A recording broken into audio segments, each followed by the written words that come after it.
এইবার যাওয়া হচ্ছে রিভার বেডে যাব। খাওয়া দাওয়া দারুণভাবে কমপ্লিট হলো। এই হচ্ছে হোমস্টে। এই যে এনার নাম হচ্ছে রাজদীপ দে। আলতাপুরীর হোমস্টের মালিক বলা চলে, তাই তো? হ্যাঁ, আবার কি? এই আমাকে এই হোমস্টেটা দিয়েছে। এই আজকে আমাদের আস্থানা হচ্ছে এই হোমস্টে, এখানে আমরা থাকবো।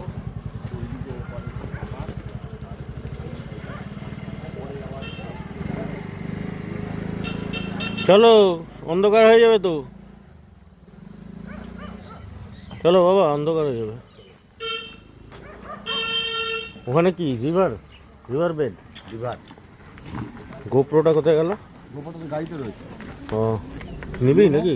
পরে নেবো, নিলে নিয়ে সকালে নেবো। সকালে তাহলে করে আসছি, দরজা দুটোই খোলা আছে।